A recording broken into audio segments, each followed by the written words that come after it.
Hello, everyone, and welcome back to the MJ Innocent podcast. I'm your host, Moonwalker Tanya. All right, so in this episode, we are going to react to some stupid things that these two losers said in their interview with Gayle King. Very descriptive story about, sexual activity with Michael Jackson. He went to trial in 2005. He called on both of you to testify on his behalf. No, he didn't.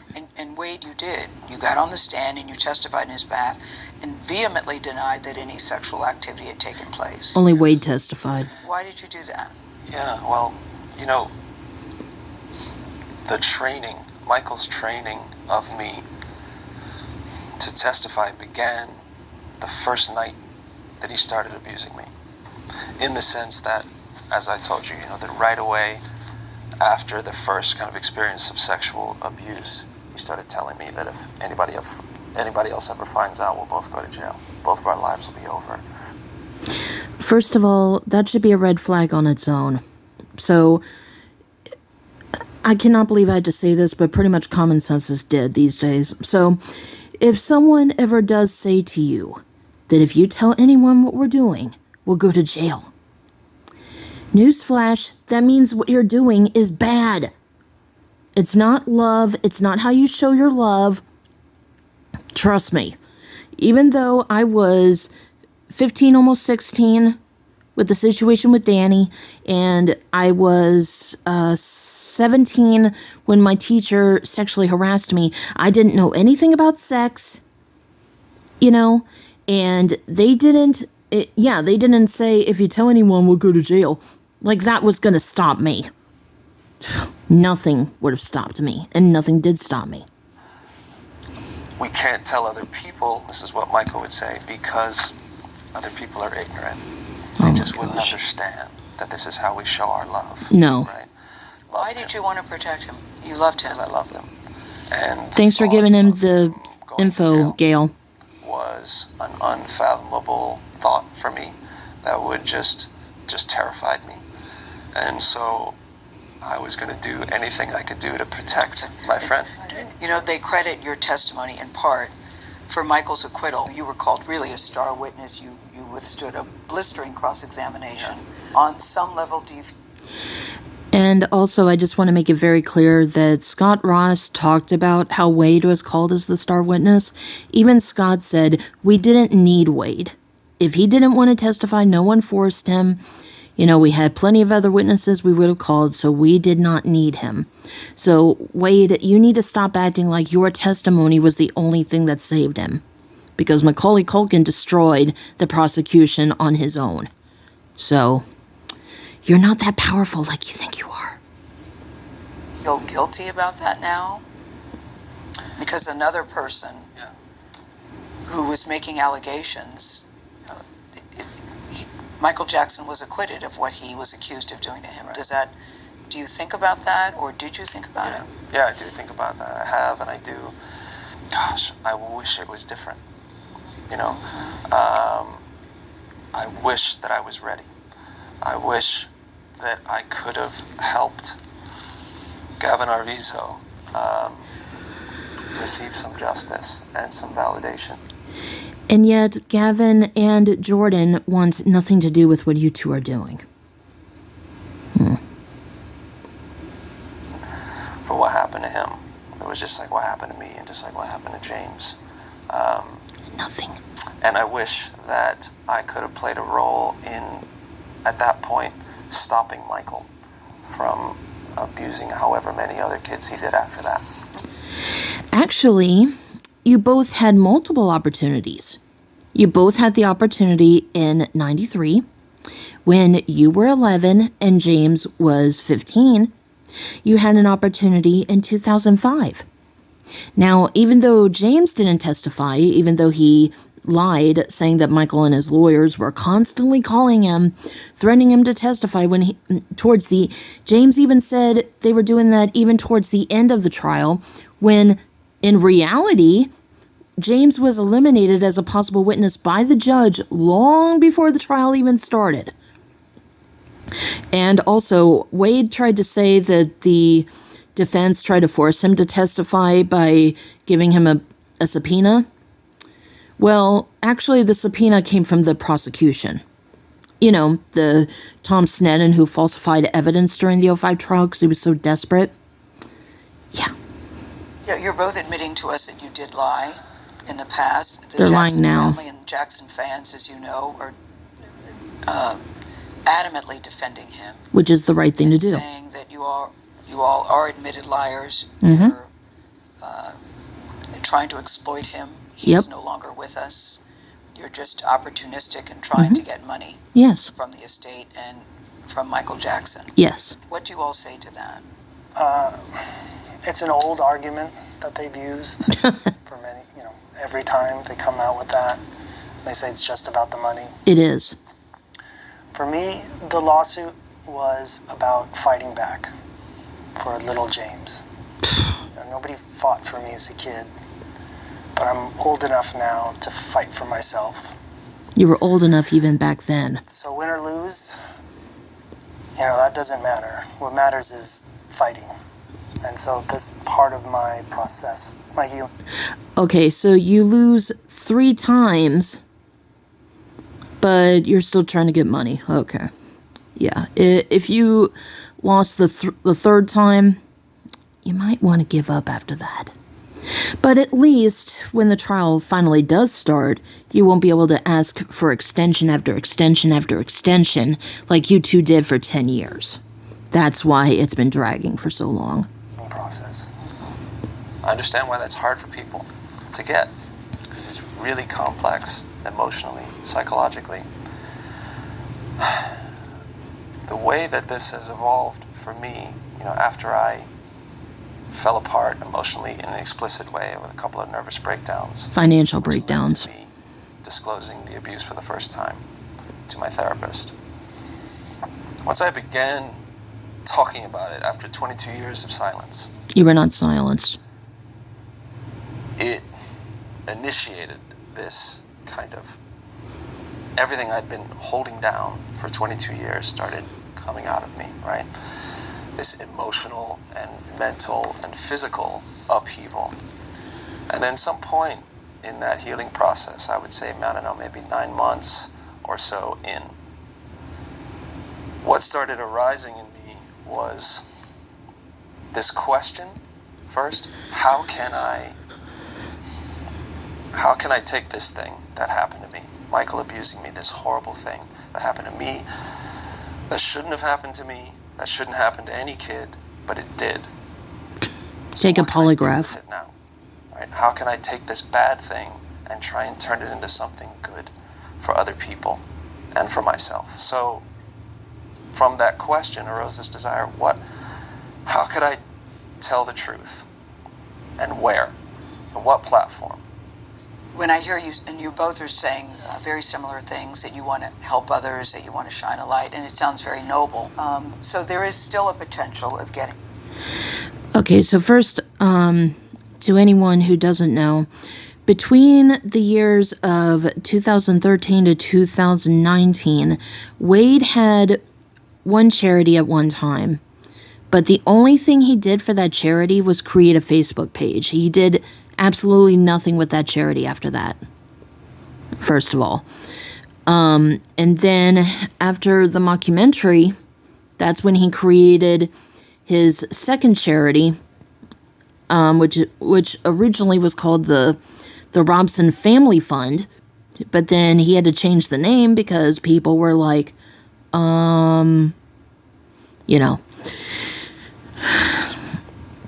And that's the charity that I've mentioned where the minimum donation amount is $250. And real charities do not do that. And what I want to understand is how is money going to help people? It doesn't. That's why I don't believe in civil lawsuits when it comes to these things. And where? On what platform? When I hear you, and you both are saying very similar things, that you want to help others, that you want to shine a light, and it sounds very noble. So there is still a potential of getting money from the Jackson estate. And they're saying that if you didn't have that, looming even as a possibility in the background, you would not be telling this story. So in relation to... That this is all about money is their bottom line here. Right. I'm sorry you had to dumb down that question for him, Gail. Especially wait for you. Right. In relation to me deciding to do the court case in the first place, it was all those reasons I spoke of, trying to find a platform. But that's the thing, trying to find what is the most powerful platform to tell my story. And the legal system is what we have. Yeah. I could have just, gone and done interviews and that sort of thing, right? And it most likely would have been sensational. Okay. I wanted to pause it right before that. So I'll go back a couple of seconds there. When he said that the legal system was the best way, I'm like, yeah, like how it was in 93 and in 05. Oh my gosh. They're acting as if they never had this opportunity to come forward. Right. I could have just, gone and done interviews. Paid interviews. And it most likely would have been sensationalized and would have been all the buzz for a couple of weeks or a month, and then it's over, and what good would that have done? Yeah. So... Okay, so let me get this straight. So you could have just done a few interviews and not get money, or besides being paid to do the interview, you don't get money from the Jackson estate, and you wanted it to go viral, but then it would go away and you would have to move on with your life. But instead, you did a lot of paid interviews, and you're still trying to get $1.5 billion when Michael isn't here to defend himself. That's pathetic. It was my attempt to try and find a platform where this would be taken seriously. So that's why I chose that platform. I understand that the producer, director Dan Reed, came to you. You all didn't go to him. Yeah. Or you all get... And that was me. The Jackson family points out to us that your story's changed after Michael's death, is what they're saying. They also believe that if he were still alive, you all would not be sitting here talking to us right now. There would be no movie, there would be no documentary, you would not be talking. What do you say to that? And he can't defend himself, of course, because he's no longer here. Right. This isn't the other kids have come forward when he was alive. But they're saying you two in particular would not be coming out because your stories have changed. Yes, James, there were 3 other accusers. Jordan, Jason, and Gavin. But their parents wanted money, like how you two want money. And of course, as expected, there was that one dumb troll who tried to say, well, Gavin didn't want money. No, but his mother did. She tried to go to a civil lawyer first, and the lawyer told her that she had to go through the criminal case first.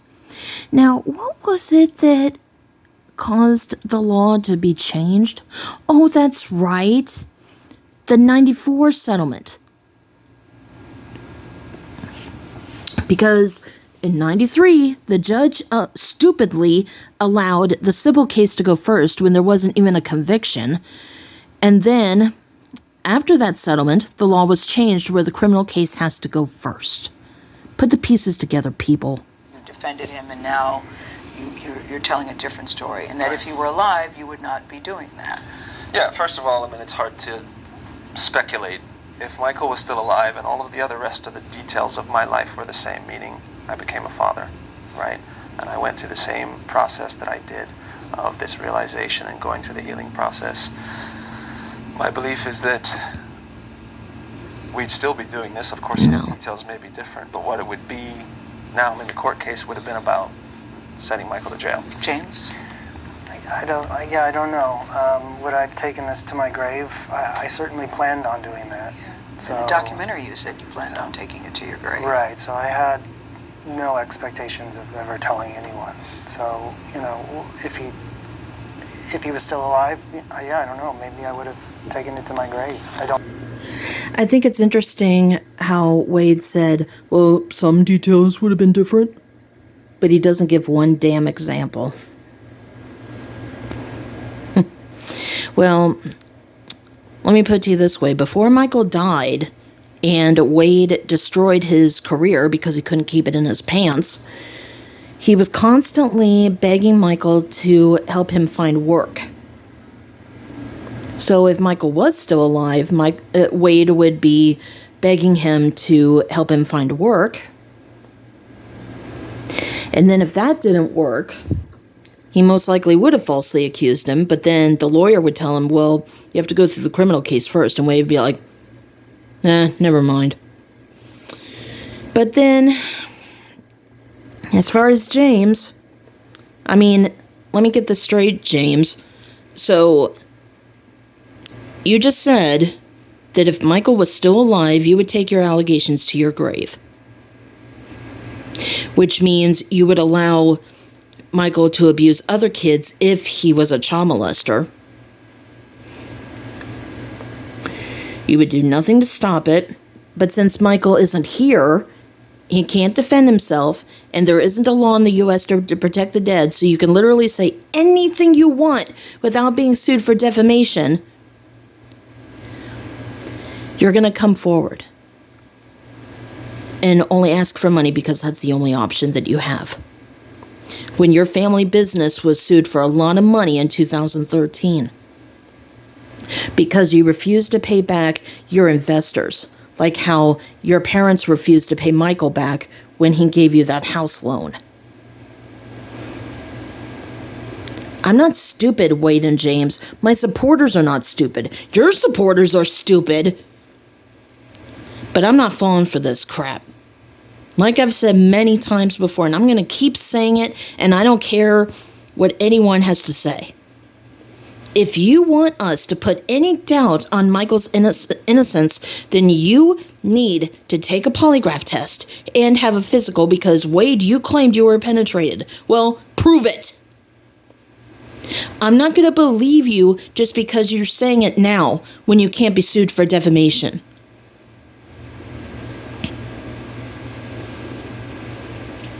I know you would not be doing this if Michael was still alive. It's the same reason why I don't believe the women from Playboy when they came forward about Hugh Hefner. They waited until after he was dead to make a documentary series. Yes, Hugh Hefner was a pig and a pervert. But still, you should have come forward when he was alive.